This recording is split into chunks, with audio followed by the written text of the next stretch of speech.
अरे नहीं नहीं, वो ऐसा नहीं कर सकता क्योंकि वो बहुत ईमानदार था। तुम्हें कैसे पता चला कि भालू ईमानदार है? 2 मिनट का मुलाकात में तुम किसी को पहचान सकते हो कि वो ईमानदार है या बेईमान। एक दिन एक गधा जंगल के रास्ते गेहूं का बोरी लेके मार्केट में बेचने के लिए जा रहा था। उसी रास्ते में एक ठगबाज भालू दूसरा को ठगने के लिए बैठा रहता था। गधा को आते देखकर भालू खड़ा हो जाता है और बोलता है, आज इसी गधा को लूट लेंगे और अपना महीना भर का खर्चा पानी चलाएंगे। जैसे ही गधा भालू तक पहुंचता है, भालू गधे को बोलता है, अरे रुको रुको भाई, इतना जल्दबाजी में कहाँ जा रहे हो? और ये बोरी में क्या है? दरअसल ये बोरी में गेहूं है। मैं अपना घर से लेके आ रहा हूँ, मार्केट में जाके बेचूंगा। तुम मेरा रास्ता छोड़ो, बहुत भारी है, बहुत तकलीफ हो रहा है भाई। हाँ, तुमको देख के मुझे लग रहा है तुमको बहुत तकलीफ हो रहा है, इसीलिए मैंने तुम्हारा रास्ता रोका। मैं क्या बोलता हूँ, 2 मिनट के लिए यहाँ बैठ जाओ, थोड़ा आराम कर लो, फिर अपना बोरी लेके जाना, क्योंकि अभी तो तुम्हारा शरीर में पूरा पसीना ही पसीना है।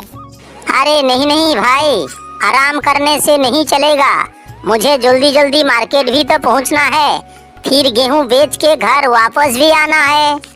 हाँ हाँ, मैं समझ रहा हूँ, लेकिन तुम इतना तकलीफ में हो, रास्ते में जाते जाते कहीं ना कहीं गिर ही जाओगे। अगर यहाँ पे कहीं और जाके गिरा ना तो मदद के लिए किसी को नहीं मिलेगा। इसीलिए कहता हूँ भाई, 2 मिनट यहाँ रेस्ट कर लो, फिर अपना मार्केट चल जाना। बात तो तुम बिल्कुल ठीक ही बोल रहे हो। ठीक है, 2 मिनट के लिए बैठ ही जाता हूँ। गेहूं का बोरी उतारकर दोनों आराम करने लगता है। भालू झूठ मूठ का सो जाता है।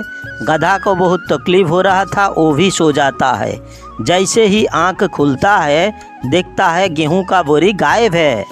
अरे भालू भाई, देखो तो मेरा गेहूं का बोरी कहाँ चला गया?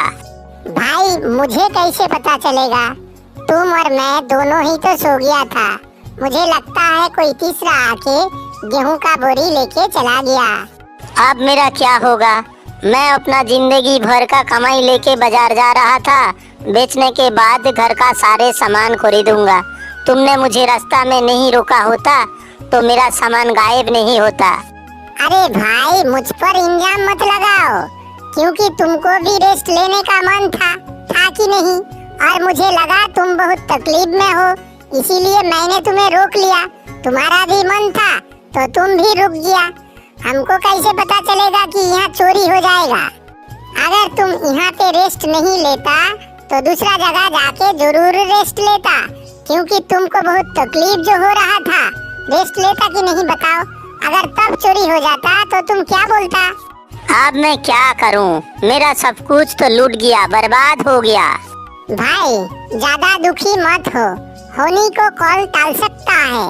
शायद ये गेहूं तुम्हारा नसीब में नहीं था, इसीलिए इसको कोई चुरा के ले गया। अब घर जाओ, मेहनत करके फिर गेहूं उगाओ, फिर बेचो, जिंदगी संवार जाएगा तुम्हारा। गधा को खाली हाथ देखते ही उसका बीवी उसको पूछता है, अरे आज आप बहुत जल्दी घर वापस आ गया? मार्केट में सारी गेहूं जल्दी जल्दी बिक गया क्या? ठीक है, फिर जो सामान घर के लिए मंगाया था वो सब कहाँ है? दो जल्दी दो, मुझे और भी काम करना है, दो। मैं लूट गया, मैं बर्बाद हो गया मेरा पत्नी, मैं बर्बाद हो गया। मेरा गेहूं का बोरी चोरी हो गया। ऐसे कैसे गेहूं का बोरी चोरी हो गया? तुम तो अपना पीठ पर लेके मार्केट जा रहा था। हाँ, लेकिन जाते जाते रास्ते में मुझे एक भालू मिला। मैं बहुत थका हुआ था। भालू ने मुझे वहीं पे रोक लिया और आराम करने के लिए बोला। हम और भालू दोनों जब आराम कर रहा था, हम दोनों को नींद आ जाता है। नींद टूटने के बाद मैं देखता हूँ कि मेरा बोरी चोरी हो गया है। तब तो पक्का ये काम उसी भालू का ही है, उसी ने गेहूं का बोरी चुराया है। नहीं रे, गेहूं का बोरी भालू ने नहीं चुराया है, क्योंकि वो भी तो मेरा साथ वहीं पे सो गया था और नींद से जागने के बाद भालू वहीं पे ही था। अरे नहीं नहीं, भालू ने ही चुराया होगा। हो सकता है तुमको पहले नींद आ गया हो और भालू जगा हुआ था, उसी ने गेहूं का बोरी चुरा के कहीं छुपा दिया होगा और तुम्हारा साथ आके सो गया, इसीलिए तुम नींद से जागने के बाद वो तुम्हारा साथ में ही था। अरे नहीं नहीं, वो ऐसा नहीं कर सकता क्योंकि वो बहुत ईमानदार था। तुम्हें कैसे पता चला कि भालू ईमानदार है? 2 मिनट का मुलाकात में तुम किसी को पहचान सकते हो कि वो ईमानदार है या बेईमान? चलो चलो जल्दी चलो शेर साहब के पास, वहीं पे जाके बताते हैं। ज्यादा देर करेंगे तो वो गेहूं बेच देगा और कभी भी उसको पकड़ नहीं पाएंगे, ना तो गेहूं वापस मिलेगा। ठीक है, चलो शेर साहब के पास, जैसे तुम्हारा मर्जी।